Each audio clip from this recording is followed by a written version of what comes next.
नमस्कार। चलिए आज भारतीय इतिहास के एक ऐसे चैप्टर को खोलते हैं जो था तो छोटा, लेकिन ड्रामा, बड़े बड़े आइडियाज और हैरान कर देने वाले नतीजों से भरा पड़ा था। हम बात कर रहे हैं तुगलक वंश की।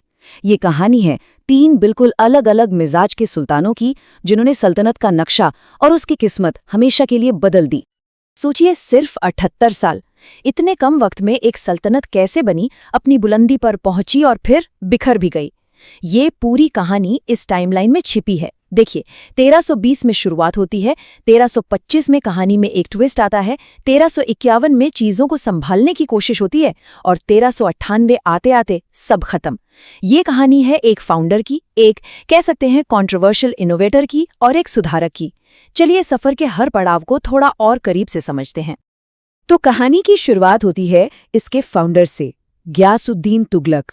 देखिए, खिलजी वंश के बाद दिल्ली सल्तनत में एक तरह का केओस फैल गया था।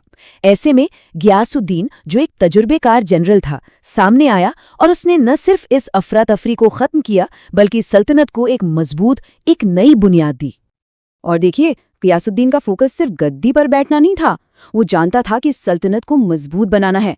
इसीलिए उसने तुगलकाबाद जैसा जबरदस्त किला बनवाया, जिसे 56 कोट भी कहते हैं।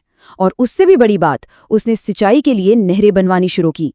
जरा सोचिए, उस जमाने में ये कितना बड़ा कदम रहा होगा। ये सीधे सीधे सल्तनत की इकोनॉमिक बैकबोन को मजबूत करने जैसा था। तो गियासुद्दीन ने तो एक स्टेबल सल्तनत की नींव रख दी। सब कुछ सही ट्रैक पर लग रहा था, लेकिन इतिहास में अक्सर एक लेकिन आ ही जाता है। उसके बाद गद्दी पर वो शख्स बैठा जिसके आइडियाज सल्तनत की इसी नींव को हिलाकर रख देने वाले थे। और अब एंट्री होती है कहानी के सबसे, कह सकते हैं सबसे दिलचस्प और सबसे विवादित किरदार की, मोहम्मद बिन तुगलक। एक ऐसा सुल्तान जो पढ़ा लिखा था, जिसके पास बड़े बड़े ग्रैंड आइडियाज थे, लेकिन उसी की जबरदस्त एम्बिशन ने पूरे साम्राज्य को झकझोर कर रख दिया। तो सवाल ये उठता है कि वो था क्या? अपने वक्त से बहुत आगे का एक विजनरी, या फिर एक लापरवाह जालिम तानाशाह? आज भी हिस्टोरियंस इस पर बहस करते हैं, क्योंकि एक तरफ तो वो फिलॉसफी और साइंस का जानकार था और दूसरी तरफ उसे सनकी और खून का प्यासा तक कहा गया। तो सच क्या है? जवाब शायद उसके फैसलों में ही छिपा है। मोहम्मद बिन तुगलक का पूरा दौर असल में उसके 4 बड़े और कंट्रोवर्शियल एक्सपेरिमेंट्स के लिए जाना जाता है। पहला, दुआब में टैक्स बढ़ाना। दूसरा, राजधानी बदलना। तीसरा, टोकन करेंसी लाना। और चौथा, खुरासान पर चढ़ाई का प्लान। कागज पर ये सारे आइडियाज बड़े क्रांतिकारी लगते थे, लेकिन जब इन्हें असलियत में लागू किया गया तो ये सल्तनत के लिए एक के बाद एक डिजास्टर साबित हुए। चलिए राजधानी बदलने वाले फैसले को ही देखते हैं। आइडिया बुरा नहीं था, है ना? दिल्ली से कैपिटल को दौलताबाद ले जाना, जो कि सल्तनत के ज्यादा सेंटर में था, ताकि पूरे एम्पायर पर कंट्रोल बेहतर हो सके। स्ट्रेटेजिकली ये एक जीनियस मूव था। लेकिन हकीकत क्या हुई? पूरी की पूरी आबादी को जबरदस्ती दिल्ली से दौलताबाद जाने पर मजबूर किया गया। हजारों लोग रास्ते में ही मर गए। ये एक मानवीय त्रासदी बन गई और नतीजा, आखिर में हार मानकर फैसला वापस लेना पड़ा और राजधानी फिर दिल्ली लानी पड़ी।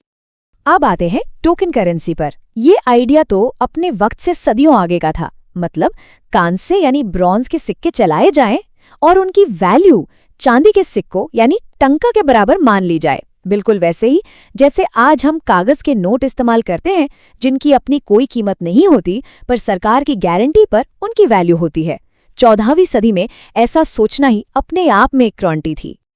लेकिन इस क्रांतिकारी आइडिया में एक बहुत बड़ी कमी थी। इसे कोई कॉपी ना कर पाए, इसका कोई इंतजाम ही नहीं था।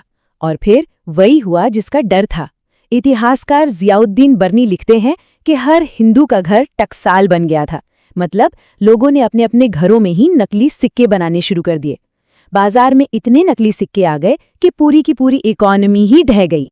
तो नतीजा क्या निकला? सल्तनत का खजाना खाली हो गया, दिवालिया होने की नौबत आ गई। और जब सेंटर में सुल्तान कमजोर होता है तो दूर के इलाके हाथ से निकलने लगते हैं। बिल्कुल यही हुआ।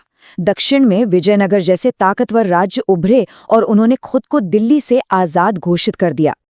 मोहम्मद बिन तुगलक के इस तूफानी और उथल-पुथल भरे दौर के बाद सल्तनत को, कह सकते हैं, एक मरहम की जरूरत थी। और ये मरहम बनकर आया फिरोज शाह तुगलक। उसका दौर जंग और विजय का नहीं, बल्कि चीजों को बनाने, सुधारने का था। उसकी नीतियां अपने से पहले वाले सुल्तान से एकदम 180 डिग्री अलग थी। 1,80,000 ये आंकड़ा देखिए, ये किसी सेना की तादाद नहीं है, ये फिरोज शाह के प्रशासन में काम करने वाले गुलामों की संख्या थी। ये इतनी ज्यादा थी कि इनकी देखरेख के लिए एक अलग सरकारी डिपार्टमेंट बनाना पड़ा, जिसका नाम था दीवाने बंदगां। ये अपने आप में एक अनोखी बात थी।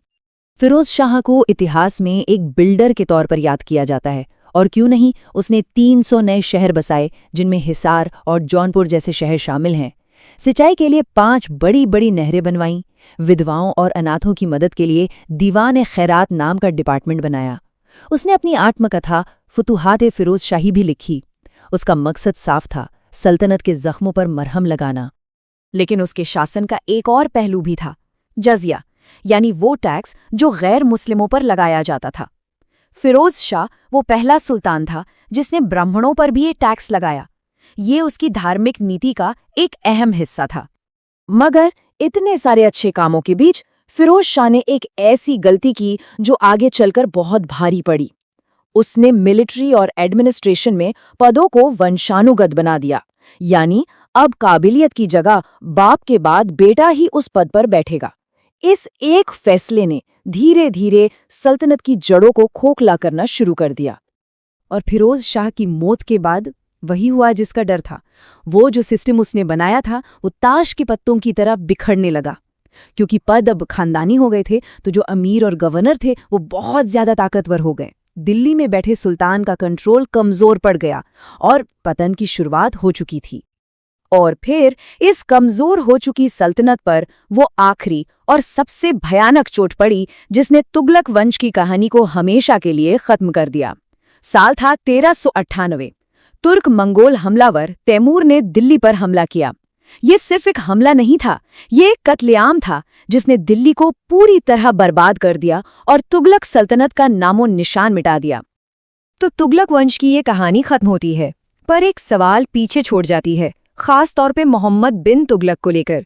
सवाल ये है कि अगर किसी लीडर के आइडियाज अपने वक्त से बहुत आगे के हों, लेकिन उन्हें लागू करने का तरीका गलत हो, तो उसे क्या कहा जाएगा?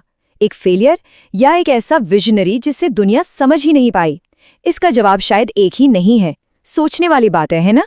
जब तक न सफल हो नींद चैन को त्यागो तुम, जब तक न सफल हो नींद चैन को त्यागो तुम, संघर्ष का मैदान छोड़कर मत भागो तुम। कुछ किए बिना ही जय जयकार नहीं होती, कोशिश करने वालों की कभी हार नहीं होती।